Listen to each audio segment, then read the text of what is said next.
What's up? We're here in Austin, Texas at Fun Fest. I got my man Claudio Sanchez from Coheed and Cambria. What's up, dude? Yeah. You doing all right? Yeah, I'm doing all right, you know. Sweet.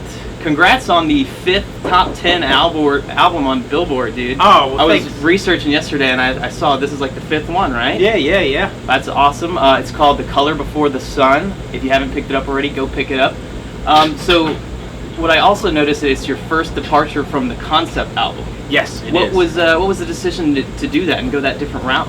You know, it was really sort of a product of circumstance, you know. I actually moved out of my upstate home into a small apartment in Brooklyn, New York, and I guess I just felt this sense of exposure that sort of leaked into the execution of the songwriting, and that was pretty much it. I mean, I think ultimately some of the events that happened in my life over the past 2 years were just so important to me that I decided to allow the songs to kind of speak for themselves, then sort of cover it up with the concept. So that was pretty much it. That's awesome. Have you lived in New York your whole life?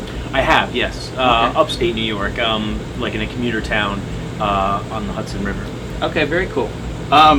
So last album, a song called Dark Side of Me. Mhm. It got me through some rough times, dude. And I want to thank you for writing that song. Oh, wow. And I want to ask, so what were you going through in your life at that time that made you write that song? I mean, I think I just sort of realized that there is another side of me that not a whole lot of people really get to witness, but my wife sure does. Right. You know, and so it was really more about the way she sort of deals with this other half.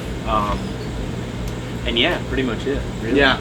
I kind of took away for me, like what it meant to me was like, you know, I've been being kind of a dick, and I realize that now, and I kind of want to make this new path. Oh, all right. Yeah.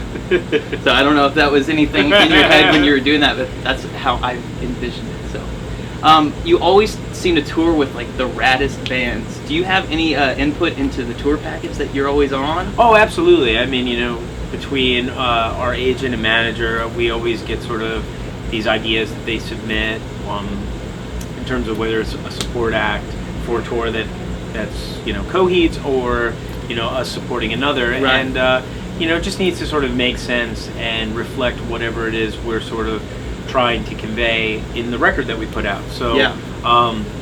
So yeah, we just try to mix it up a bunch. I mean, we try to be as open-minded as possible when we try to go out with anyone. So Yeah, I mean, like between the Buried in Me, Avenged Sevenfold, your upcoming tour with Glassjaw, Uh-huh. Thank You Scientist.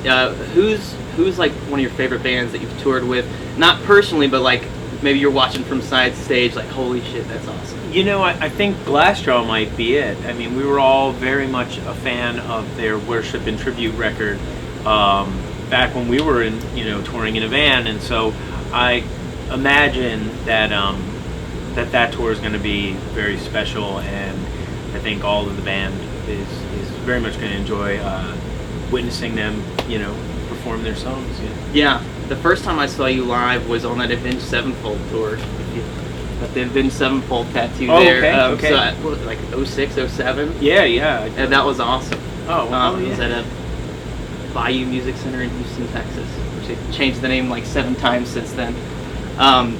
So the thing I get the most, besides the dude that I look like the dude from Workaholics, is what do you do to your hair? Oh, really? I'm sure you get this question all the time, but I feel like I'm exempt. I'm okay to ask because we're kind of brothers from another mother. All right. I'm gonna read it how I wrote it. Okay. Girl, how do you keep your hair looking so fabulous? Oh, well, I mean, for me, really, it's all about just getting a brush through it. Yeah. Because it's just it's a knot factory. Yeah.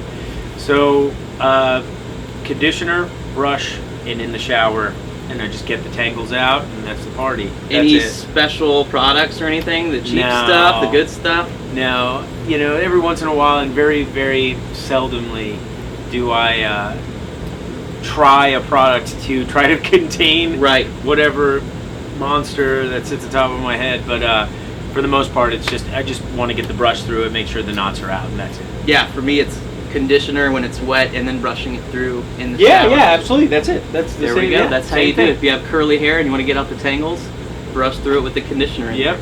Last question I'll ask you. This is for a tattoo outlet, Texas Saints Magazine. Do you have like a favorite, most memorable, or like a funny tattoo that you'd like to share with us or talk about? A Something funny that sticks out tattoo in your that mind? Sticks out. Not really. I mean, I do share several tattoos with some of the band and crew. Some bro tats where you all got matching ones? Yeah, pretty much. I mean, there's one in particular, the guitar tech that works my side of the stage, Kevin Allen. We've been working together now for several years, and we have this friendship, and so we have this tattoo that we share, which is a gravestone from Kurt Vonnegut's Slaughterhouse 5. Pretty iconic image. If you're familiar with Kurt Vonnegut, I mean, it's like I think one of, if not the most iconic image from some of his, from any of his novels. So it's, so yeah. Is it anywhere easily accessible? If you got a deep. There you go. Everything is beautiful and nothing hurt. It's very simple, very quick. I mean, I don't have a whole lot of tattoos, honestly, but that's one I think that it's just it's special just because we have a connection. We have this seamless sort of workflow when we play and switch out guitars and you things and your like guitar that. tech? Yeah. How long have you guys been working together? Several years now. I believe after somewhere around Good Apollo. Yeah. Okay. Do you still bring out the double neck guitar? I do. Yeah. Sweet. Will we see that tonight? Hopefully. We will. Yeah. Hell yeah! All right, Claudio. Thank you so much. The Color Before the Sun. If you haven't picked it up, go check it out.